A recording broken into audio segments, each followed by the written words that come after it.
In part 2 of this Retro Rippers for Chad Muska, we're going to look at his career with Shorties, his Muska Beats album, and his racially charged drunken vandalism arrest.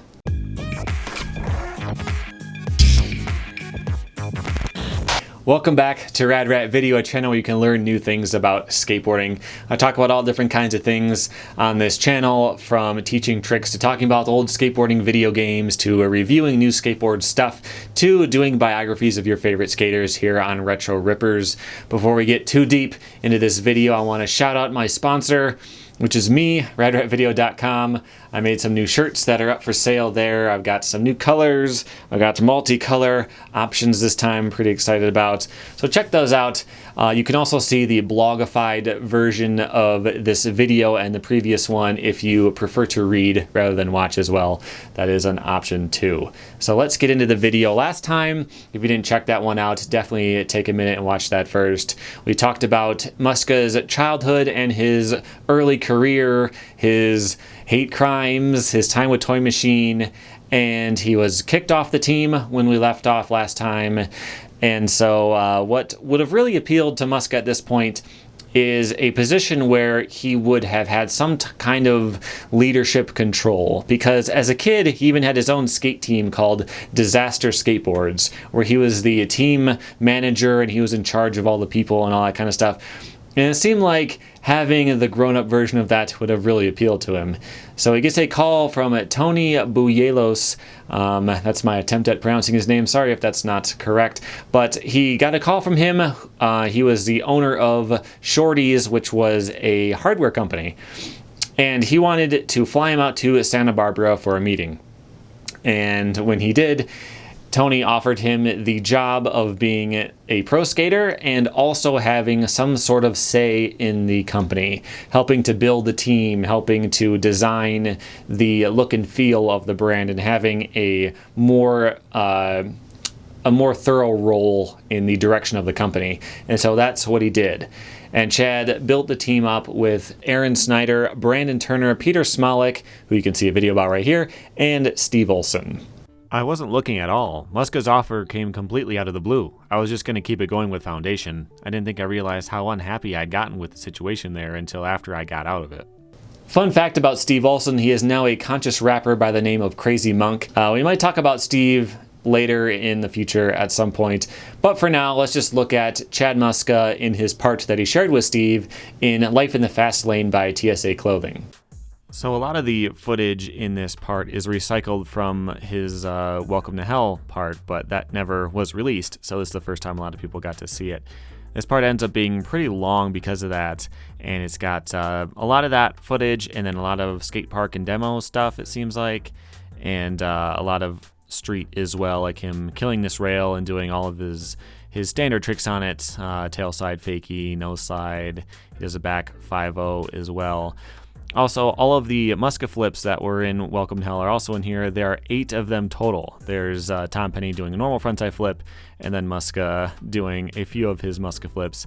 Again, this is probably the first time this has been seen on video, because Welcome to Hell didn't come out. And let's also look at Fulfill the Dream, which is one of the best skate videos of all time. It's the favorite of a lot of people, very influential in a lot of people's lives. Let's look at that one now. This part starts off really strong with that gap to crook to fakie, then the switch Muska flip, and landing right into some cops. I mean, what are the chances of that? Pretty perfect. I think that suits Muska very well, given all of his run-ins with police over the years. But his first actual trick in the part is this 50-50. So this was the ender a couple years back, and it wasn't released. 2 years later, when it actually came out officially, now it's the beginning trick in his part. Which says something. But yeah, again, like you would expect, lots of handrails. I picked that trick to show you because I don't remember a lot of manual tricks in Muska's parts, but he does probably the hardest one, like spinning into a fakie manual. It's probably the hardest one to do. In a 5-0 180 out, that kickflip 270 or 360 or whatever is always a weird one to me. There are a few people who've done it that way, where they catch it early and then whip it around the rest of the way. Pretty cool. And of course, the nollie Muska flip. I watched some of his Muska flips frame by frame, and his flipping foot looks like it does nothing. Like, I really don't even get what the board's doing. Like, I get what it is on paper, but I don't get how he does it. It's really weird. But yeah, lots more handrails, a nollie tail side. I think that was the first one I've seen out of him. Blunt to fakie. Pretty cool. His trick selection is getting a little bit more sophisticated. There's a little bit more complicated stuff, some slight tech in here as well, like right here with the crook big spin and then the kickflip back tail. That kickflip back tail is perfect. It's going to show a different angle. Just watch another slow-mo run of it. It's just flawless.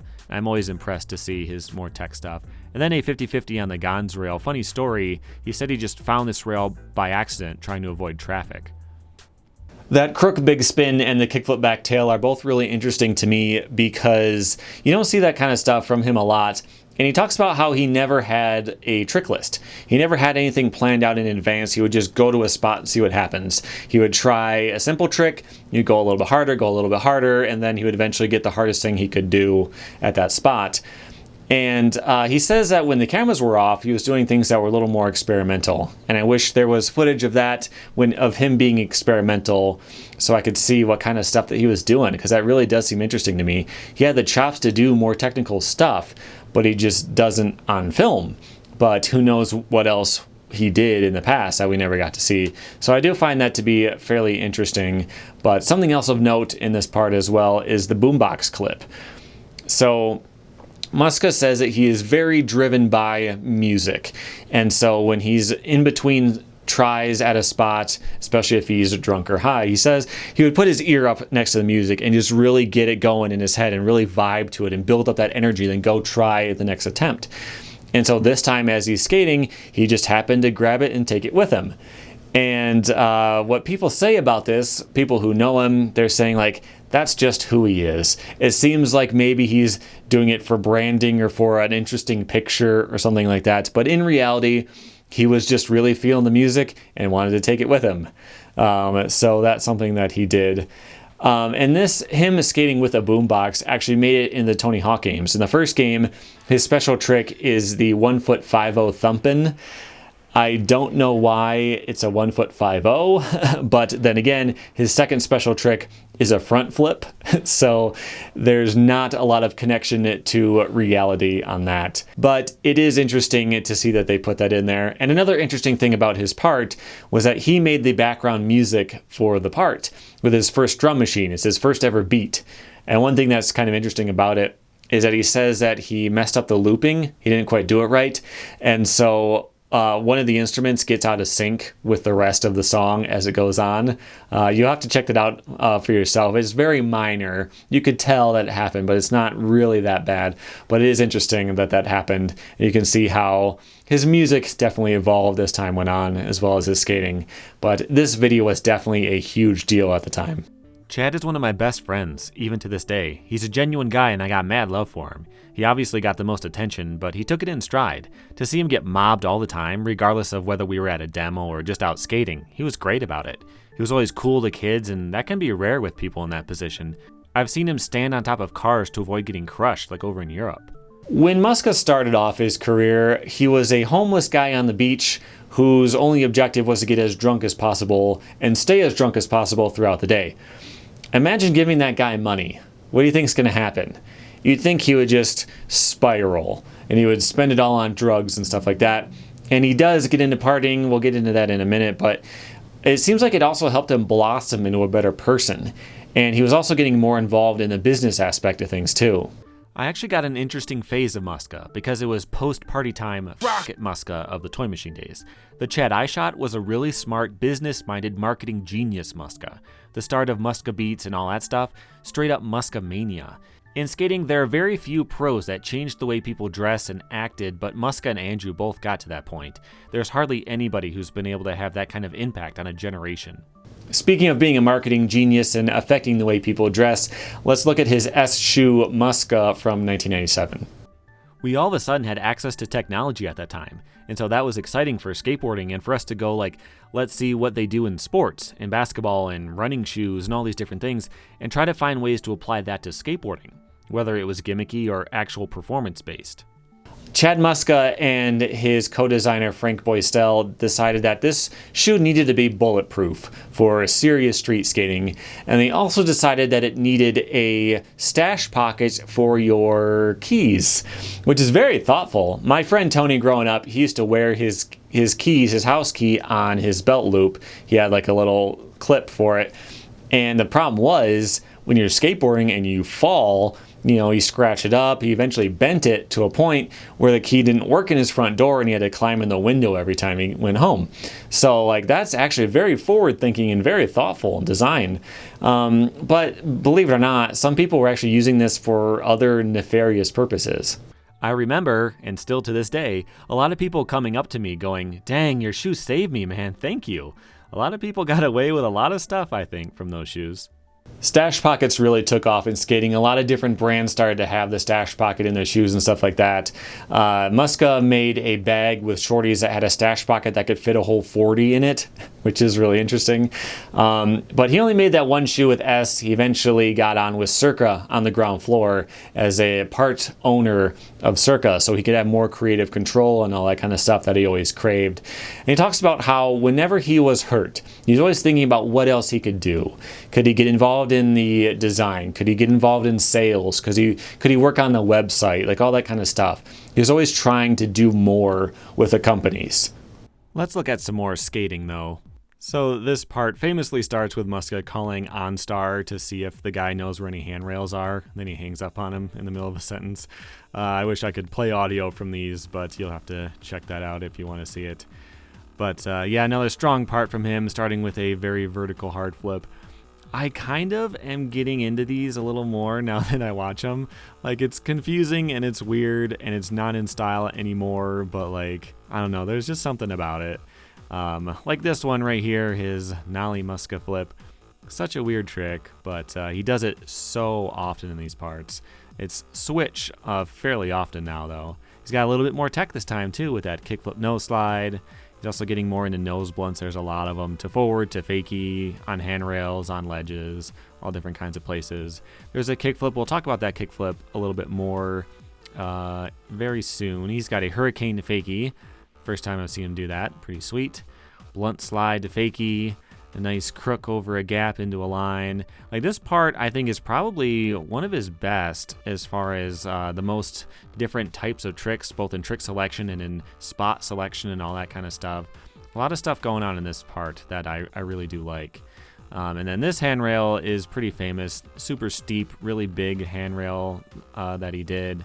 And then this nice 360 flip. Again, I'm not showing a lot of this part. I'm saving a lot of it for this next section here, but I did want to show you some of that more technical stuff. The shove nose grind in the front shove back 50. And of course a kickflip 50-50 as well. But there's a lot more to the story than that. If you watch Transworld's anthology, you'll find the story from Ty Evans about how he did 9 of the tricks in his part in one day, which is unbelievable. Transworld really hates it when I play clips of theirs with sound, so look that up on your own, but it's really interesting. He did 9 tricks in one day. So it started with the team skating around in a pool just to warm up, and Muska sees a roof gap. So he climbs up on there, he ollies it, and he does a backside 180 over it. He kickflips over an oil drum. He does a 50-50 in a front tail on a ledge. He hits this line with a lip slide and then a front 50 on the second rail. He hits this kink rail first try, and it's night. He skated all day, stacked clips all day. This is just the most insane day that anyone's ever had in skateboarding, and he's not done. They happen to find at 2 a.m., they find this rail with this gap in it. He does a gap to no slide and a gap to back 50 on it. And it's just crazy. Like, imagine if I was filming for a video part and I got 2 usable tricks in a day, I would take the week off and celebrate. Like, that's crazy. That's a lot. It takes years to film a part, right? To get 9 tricks in one day. But Muska just loves skateboarding that much. No matter how much he did, he was always doing more skating. Skating with Muska was always like that back then. Every time you rolled out with Chad, you were guaranteed to get 3 or 4 things that day. The next video that Muska's in is Guilty by Shorty's, and the owner, Tony Buyelos, he wrote a script and he had it filmed like a movie where they filmed these different sections between the skate parts and stuff like that. And the team was pretty excited about this as a concept, but looking back on it, Muska was kind of disappointed because the team was involved in the script. They weren't involved in the editing. They weren't really involved as a family like they used to be before. And he sees this as the moment when the team started to dissolve to a degree. But let's take a look at Muska's part. You get a lot of what you'll expect out of Muska, a lot of tail size to fakie and 50-50s on hubbas and handrails and stuff like that. But there is some interesting stuff in here that we'll get to in a second. You'll see a trick you've never seen from him before in a brief moment here. But first we got some more of his standard stuff, another big nose slide, and some Muska flips. So he's got a normal one, a switch one, another switch one, another switch one, but check that out. That's just a normal flat frontside flip. And I think he had to do it on that spot because he had to clear it by more to do a Muska flip. You know, if the board's up and down, he doesn't have as much space. But we'll keep an eye on those Muska flips. Over the next couple parts, he seems to get in and out of them again. That super risky 50-50 there. There is the Venice Beach gap. That spot made it into Tony Hawk 2. Although Tony Hawk 2 came out before this video did. That clip was a couple years old because there was a picture that came out before. Ended off with this front tail. They loved it so much they showed it 4 different times. So Muska's having less and less involvement in the actual brand and the business side of it, and he's feeling more distant from that. And so he does what most people would do. He makes friends with Paris Hilton. For real. So Muska lived in a really nice neighborhood, and he happens to see a couple of cute girls walking by outside. And he walks out and he goes to introduce himself to them, and it's Paris Hilton and Nicole Richie. He didn't know who they were, didn't know they were rich or famous or anything like that, just kind of made friends with 2 girls on the street. And they ended up flying all over the world with him, going to France and all kinds of different places. He's dancing with the Olsen twins in a nightclub in Paris, France, and like all sorts of stuff like that, really leaning into that Muscalade personality. Yo, check this out.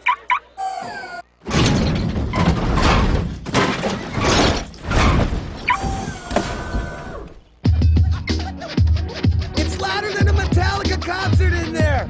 I also had bulletproof siding put in and 7 screens for my DVD player. Muska, chillin'. Where? Australia? See? That's how you hook it up.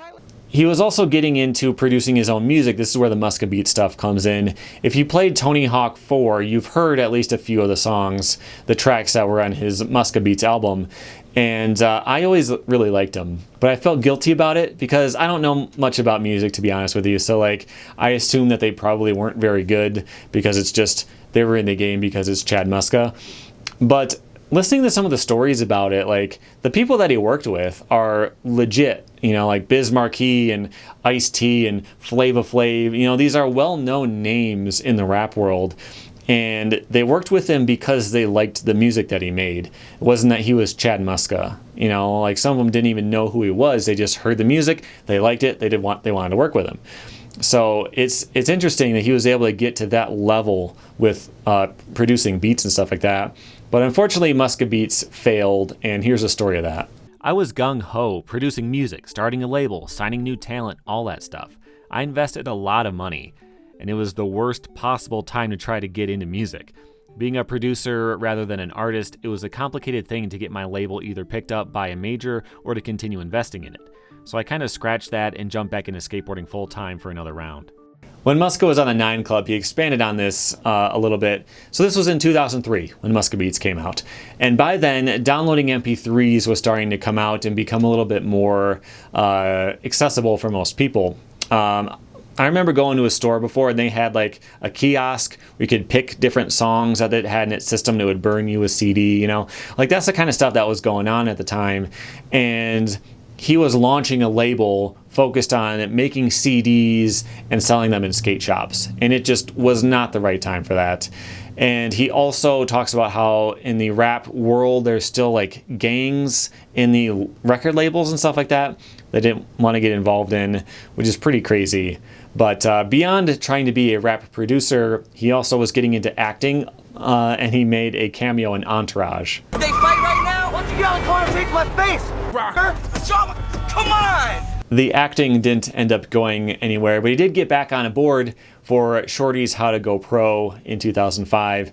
And this was his last attempt at really taking creative control in Shorty's. So he was trying to build up a new team. And at that point, up until then, it was a family deal. Like, everyone had to be in on a new idea. If you want someone new on the team, we all have to agree with it. But people didn't want to vote to bring in somebody that might replace them at some point, you know?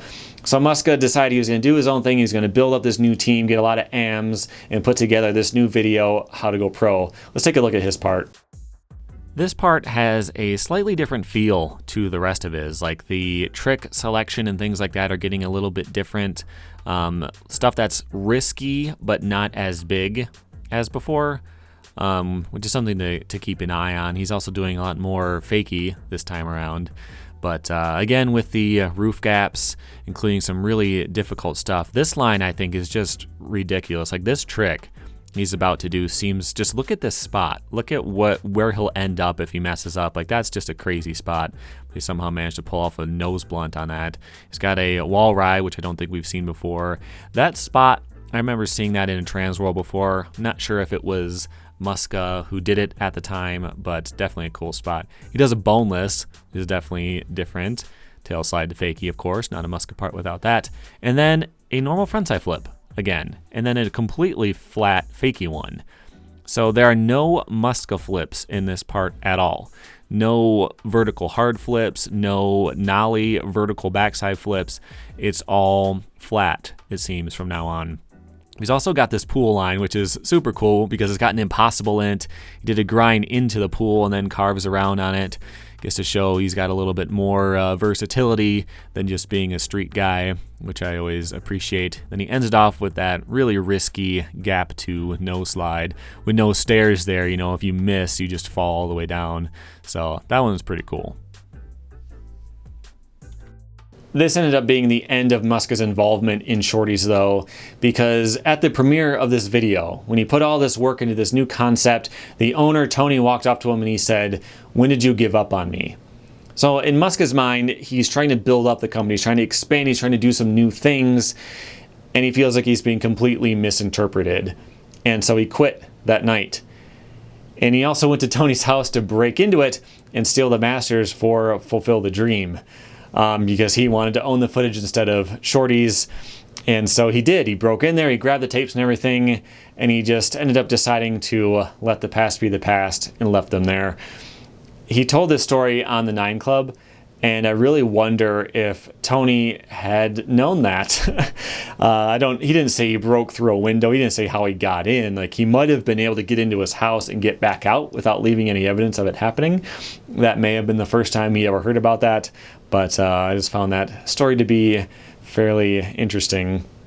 So anyway, he's off Shorty's. This was his big thing at the time, and he ends up just getting more and more involved in partying. I had some things going on with Circa and started to feel a bitterness with the industry, but I never stopped skating during that time. I just kind of took off and did my own thing for a while.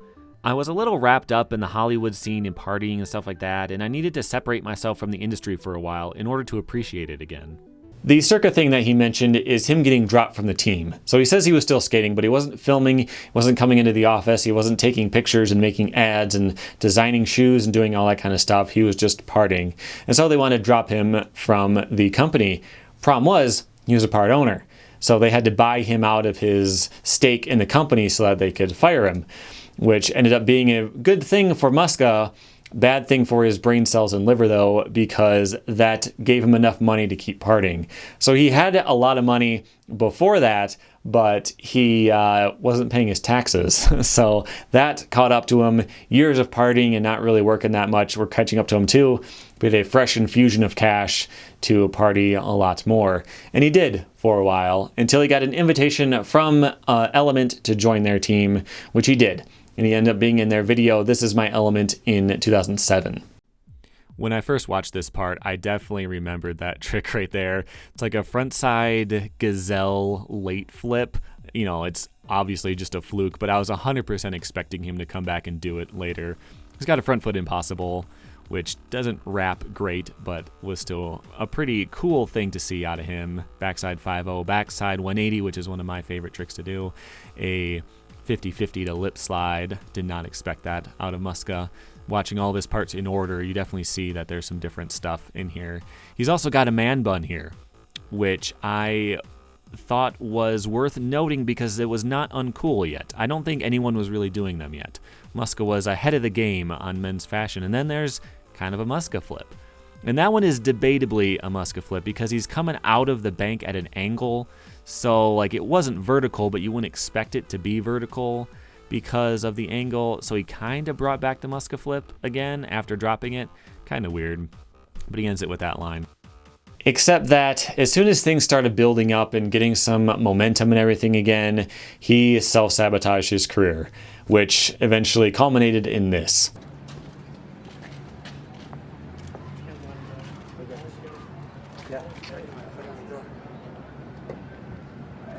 All right, Chad. Muska, looking like an even more homeless Chris Haslam, is arrested vandalizing a coffee shop by spray painting his name onto it, which is already a bad look, but it gets even worse. Here's the thing, I have consumed as much Muska content as I could find over the past couple weeks, and I would be shocked to find that he actually had some racist views deep down. It seems like that's probably not the case. He put out an apology video a couple of days after it happened, and it seems very, very heartfelt. You can still find that on YouTube if you want to check that out for yourself. And I'm not perfect. I'm human. I made a mistake, and I am not making any excuses for it. And I'm completely sorry. And I hope that society understands me and forgives me. It seems like he probably just went a little bit too far off the deep end with the alcohol and all that kind of stuff, but I don't know him personally. I can't say that for sure. Element Skateboards, Muska's sponsor since 2006, attempted damage control with the argument that Chad used an A and not an at the end of the racial epithet, which seemed to miss the point. That didn't really work, and Element ended up kicking him off the team, and this was probably a major factor in his later sobriety. When you look back at your journey now, what stands out as the biggest challenge along the way? There have been so many, but I think the expectations of others can be a big one in life. With skateboarding, I had to prove myself to make my mark. Then after you get to that point, there's a level of expectation that comes along with it. You need to keep outdoing yourself. Another big challenge was coming from nothing and making something of myself because I didn't know really what to do with it all and how to take it. I made a lot of mistakes financially along the way that I had to learn from and get myself out of a couple times. There are so many more life lessons. Maybe one of the biggest things that I learned, and this comes with drinking and partying and all that, was finding out who I really was away from the public persona that had been created over the years through skateboarding, through fashion, through art. All the things that I've done at one point became their own monster, and I was just following along with it. As those things faded away more, with me less in the spotlight as younger skaters came along, I wasn't the hotshot I once was. I had to go through a lot of digging within myself just to figure out, okay, who are you? And who was this persona that had been created? Getting sober was a major step in me having the time and mental capacity to answer some of those questions. I think that quote really sums up the pressure and the difficulty of this stage in his career that he was going through. But this event with TMZ seemed to really end his pro skateboarding career. He still skates when his injuries allow him to. And in a post on Instagram in January this year, he actually said that he's not filming a new skate video yet. So we'll have to see if that ends up going somewhere. If he's still skating, there's no reason he couldn't put out some footage, I guess. So what's he doing now? He's really into art and design. One of his biggest design successes was the Skytop, which came out from Supra in 2007. I was wearing some old retro high tops at the time, and besides the dunk, there wasn't really anything in our market like what I was envisioning. I created the idea of the Skytop and worked with a designer to create the line. At first, people were a bit like, what the hell is this thing? You're crazy, this shoe's not going to work. So there was a lot of doubt on it. I guess it had a bit of a slow start, but once it hit pretty hard. Like he said, the sales started off pretty slow. They're having trouble getting retailers to actually buy any. And then guys like Jay-Z, Kanye West, Lil Wayne were seen out wearing the shoe, and it blew up. In 2009, the exaggerated high-top style was consistently being featured by athletic and high-end fashion brands. The new wave was in, and Supra was largely responsible for the trend. General releases were selling out with quickness. Retailers had long queues and international calls to lock down the shoe, which is usually only a problem with Nikes. The Skytop 2 came out in 2009, Skytop 3 in 2011, Skytop 4 2013, and the 5 in 2017. But the new thing from Muska right now is the Muska 2000, which is a new Supra shoe designed to look and feel like his original models from back in the day. And this shoe did make it to release, and it is available, but the future of Supra is very uncertain. They were bought by a Chinese company, and even Muska doesn't seem 100% sure to know what's going on. This is from one of his Instagram posts. There's another one where he says that it looks like some sizes are available. It seems like he is just learning about it the same way we are, and he's not really involved at that level anymore. We'll have to see what happens to Supra in the future. But something else that Muska is doing right now is fine art. And he actually had a solo gallery show in 2013. I'll show you some of the pieces that he had. On the 9 Club, Muska says that his pieces sell between $10,000 and $15,000 a piece, which is great. That should keep him off the streets and having to hustle for a while, which is cool. He's also got more business stuff going on. He's teased it on his Instagram pretty recently, but I don't know what that is. Maybe he's announced it between me filming and this video coming out, or whenever you see this. But if not, subscribe to him there, and you'll find out as soon as I do as well. But Muska's had a great career in skateboarding. In 2011, Transworld ranked him as the 12th most influential skateboarder of all time. I think I'll skate forever. I'll probably wheel my wheelchair to the skate park and yell at kids or something. Without skateboarding, I would probably be dead, in jail, or working some up job. If I had stayed in the situation I was dealt, I wouldn't be where I'm at today, and I owe it all to skateboarding for sure.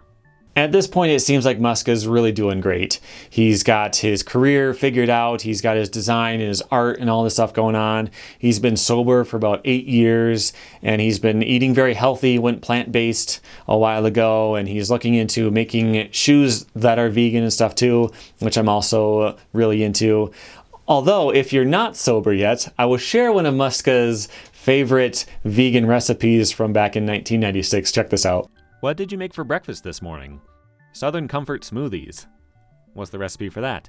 Well, I just invented it this morning. I make a smoothie every morning because I'm all about being healthy and wasted at the same time. In 2 bananas, package of strawberries, kiwis, orange, grapes. Ed taught me this part of the mixture. Ice, a couple raspberries, little bit of Kern's pine orange strawberry drink, and half a bottle of a big bottle of Southern Comfort. Yeah, he has definitely changed a lot since back then. And in fact, me and Muska are good friends now. I got nothing but mad love for Aaron. Skated with him back Aaron's here. the homie. He's Yeah. such a great guy. So that's it for the Muska. It seems like he's really poised to do some good stuff. I'm really looking forward to following his career more and seeing where he ends up next. He's got a Twitter and Instagram, so you can follow him there to check those out. I don't know much about high fashion, so I don't know what I'll get out of it. The only fashion I know is these beautiful t-shirts that are on my website. They're very fashionable. Check those out if you want. But that's it for the Muska. I'm definitely looking forward to seeing more from him. And one thing to never forget is that you can't fade the Muska. So that's it for now. Again, I'd like to thank Stevie Rich for her help as my research assistant on this video. And I'd like to thank everyone from Patreon. If you want to sponsor me on there, there's a link in the description. If you liked this video, you want to see more like it, make sure you subscribe. You can hit the bell, you can hit the like button, and all that kind of YouTube stuff to make sure you don't miss anything in the future. And there's some more stuff here in the sidebar for you to check out for now. Thanks for watching.